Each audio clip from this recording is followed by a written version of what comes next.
Hi there, I'm Don. And hi, I'm Cindy. Welcome to Pearls of Liberty, December 1st, 2012. So we're working our way right up to December 21st and holding our breath, not really, to see what will happen.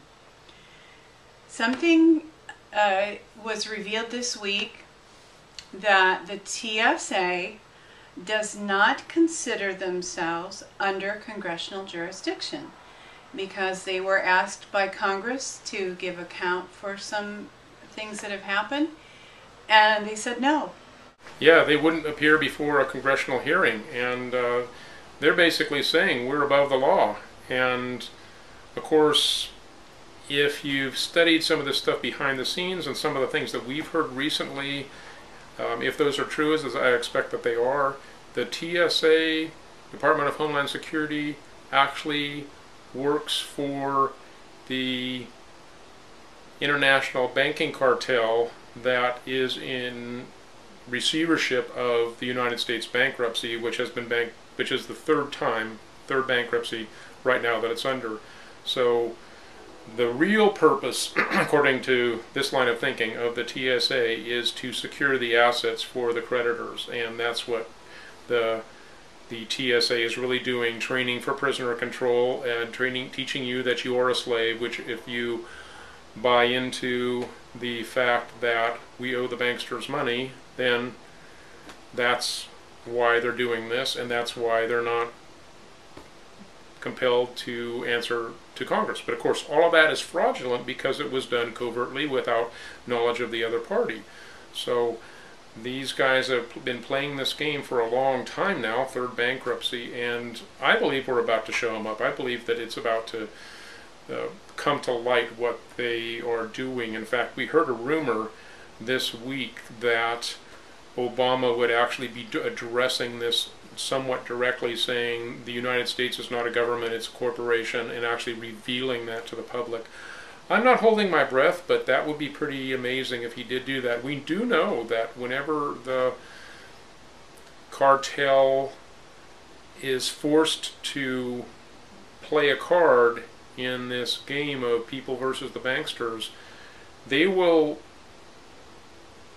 choose to play first so as to control the press on it. And it may be that there's been enough leaking of this conspiratorial agenda by enough people that understand it to actually make them realize they need to say something, they need to address this issue before it gets completely out of their control. So I see that as a very possible scenario of what's happening now. I don't necessarily think that Barack Obama wants to be a good guy and change the actual form of government from corporation back to a true democratic republic, but he may be being forced down certain lines if the white hats, the good guys, are manipulating the situation like we think they very well might be. And we do believe that we're changing into some good times. Not that this road's not going to be without some bumps, but that we're headed into a revealing and a restructuring that overall is going to be good.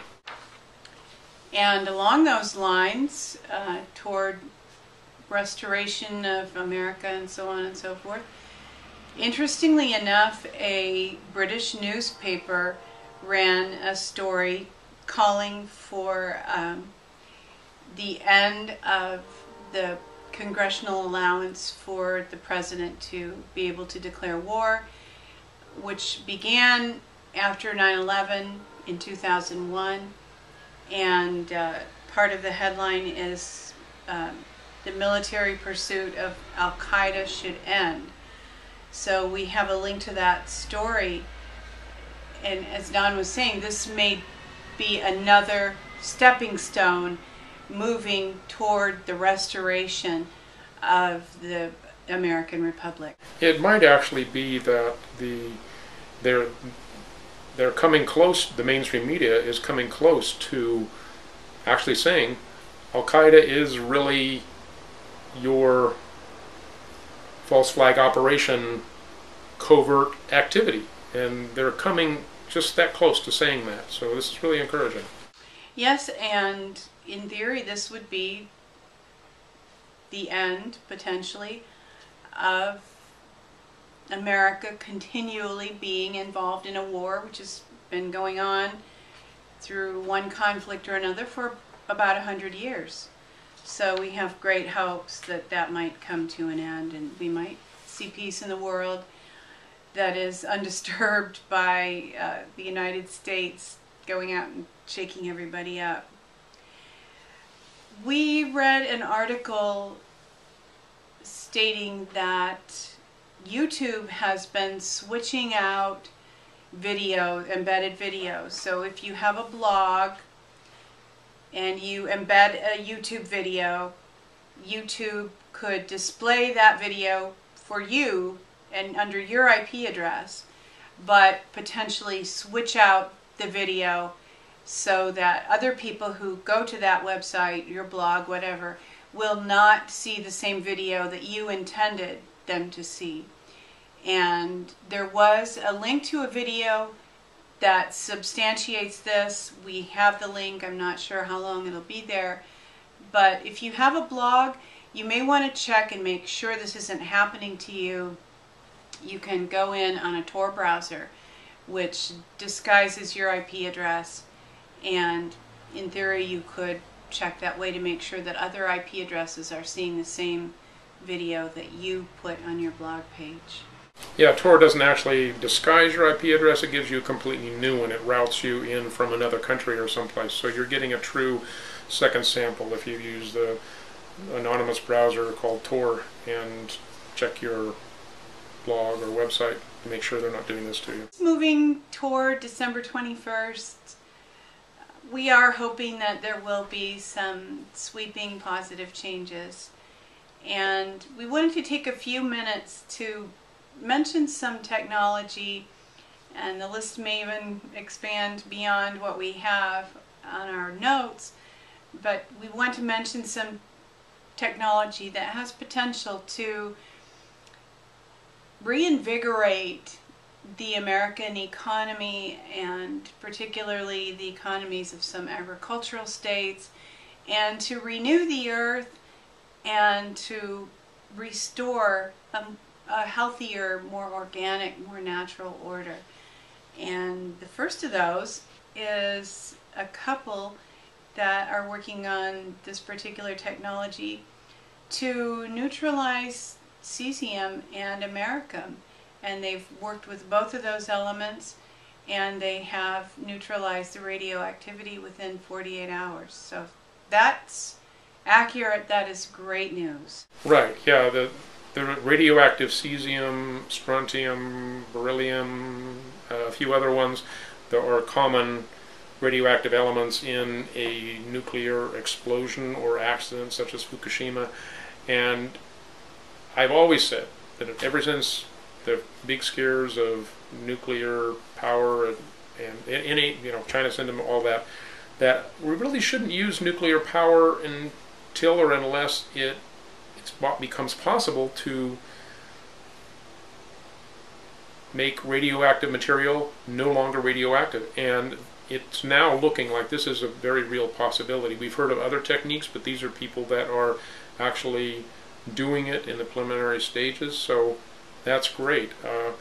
I'm still not going to sign on immediately to nuclear power. I don't think that's wise to be creating this stuff unless we can contain it and immediately make it non-radioactive, make the byproduct inherently non-reactive by building this technology into the plant. But this is great and exciting news. If you've followed our videos over the last couple of years, you've probably heard us mention Brown's gas before. And Brown's gas is another technology that has potential to neutralize radioactive waste because it breaks everything down under certain circumstances into very basic, I think, hydrogen and maybe oxygen. And Brown's gas is powered by water. It's clean, safe. We have the link of a couple of videos, and It's also a tremendous source of energy. I believe that garbage could be turned into electricity with Brown's gas. Absolutely, that's all possible. I think Canal Reeves was one of the inventors of that, wasn't he? Canal Reeves plays our friend. Yeah, Canute Knudsen. Canute is a great guy, just filled with wisdom and knowledge about Brown's gas. And when he began the quest to help develop Brown's gas, it was partly because of a vision that he saw of a blue rose, and he was not a man inclined toward having visions. And 5 different people had the same vision of a blue rose. So that link that you have down there is that's our video of Canute? No, that is a different one. The one that I have is a specific link of a New York congressman, I think, talking about how Brown's gas can be used to dispose of nuclear waste. Wow, awesome. And for some time now, a few years anyway, we have heard people talk about a black box power generator. And the same source that Don mentioned, the rumor that Obama might be letting the American people know about the U.S. corporation having the republic restored, that same source also touched on a black box power generator, saying that it was just a reasonably small box and every home would have one, and it would allow for complete energy independence for every home. We're hoping that is true. You know, these rumors of this technology have been around for a long time, and I just have to say I believe it. I happen to have been in college and roomed with one, and then his friend was also very scientifically minded, brilliant guys, brilliant physicists that I went to school with, and they knew some professor or some other guy outside of the university, but through their own personal contact, they heard him tell stories of a box or something that would be buried in the ground, and I've seen this same idea described the same way recently, that you bury this thing in the ground and it produces all the energy you want. So these alternative energy ideas, and apparently ready to hatch, have been around for a while. I mean, we're talking, good grief, like 30 years ago. So, and it's only been because of the monopoly power of the banking cabal what we're using as a currency on this planet is energy, because the dollar world reserve currency is tied to oil, which is the monopoly off the created monopoly on energy, because they squashed any other competition. So once we break through that, all this stuff is out there just waiting to happen, and there'll be some relatively insignificant amount of R&D, but it's right there. More related to agriculture is the issue of hemp. And of course there's tremendous potential to develop hemp as a recreational drug compared to something like alcohol or tobacco for cigarettes. Also as a drug that brings healing and health, and our friend Dr. Noah has said that juicing hemp as you would juice something like wheatgrass, and drinking the juice from hemp has potential to restore DNA to a pristine state, which means that any effects of GMOs or toxins, anything that had broken down your DNA can be restored. So there are those possible open doors. This is if our government will only let us walk through them. But there's also tremendous market for industrial hemp. And you might think instantly of rope. There's clothing. There's also hemp used as a building material. I happened to post a picture of a hemp house on my Facebook page this week. This stuff is out there. People have been doing it in small amounts. And the hemp that I put in my drink, my health drink that I make every morning, I took a look on that and said, where did this come from? Well, it came from Canada because they don't have laws against growing it there. So as soon as we can get rid of these ridiculous laws, we can start using this valuable plant resource and be an immediate boost to the economy. And what do you think about possibly, do you think this could buoy up agriculture in America enough so that maybe the farm subsidies could end and maybe we wouldn't have this intensive growing of corn and soybeans, which are both GMO, most likely to be GMO crops? Well, yeah, but it has to be a coordinated effort. I mean, the purpose of the farm subsidies is really not to help the farmers per se, it's to enable monoculture, and as long as you allow farm subsidies, they're going to promote that. They're going to discourage small family farms and a variation of crops, which is inherently more healthy and better. So farm subsidies really, in my opinion, are a part of the problem. It's a typical problem reaction solution scenario where they let the weather cycles create the problems. First, they encourage monoculture by the banks controlling what they'll loan money to grow, and then a bad year wipes out most of the revenue. So then they have an excuse to do subsidies to stable out the price of the commodity. But it's all designed to head in the direction of monoculture, big agribusiness type farms. So it needs to be a coordinated approach to be able to make a new crop friendly, variation crop friendly agricultural system, and I really want to see America get back to that stage. This is my background. I was in plant science. That's what my degrees are in, agronomy and agricultural stuff, research on soybeans, and I long for America to go back that way. I got out of that field because I saw that it was totally controlled by big agribusiness. In my graduate degree area, I saw that that's really what it was all about. It was the grants from the big agribusiness companies were funding the research that would give them the results that they want, etc., etc.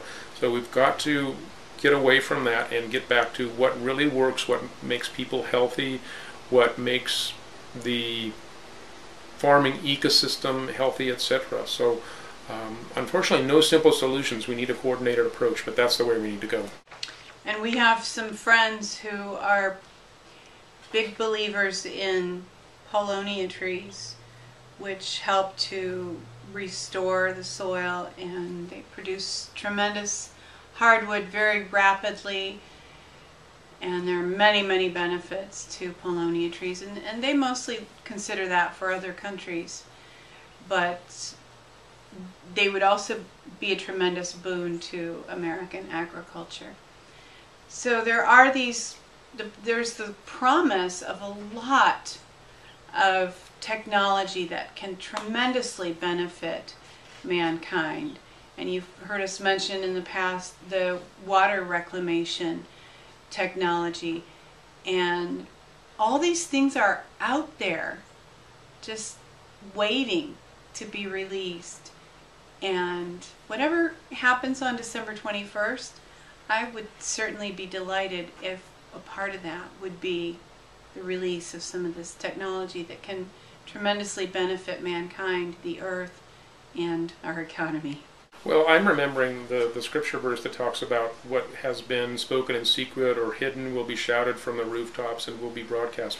That's what we're on the threshold of. All these things that have been kept hidden are now going to come out. And I've been thinking mostly about that being in a negative sense, like the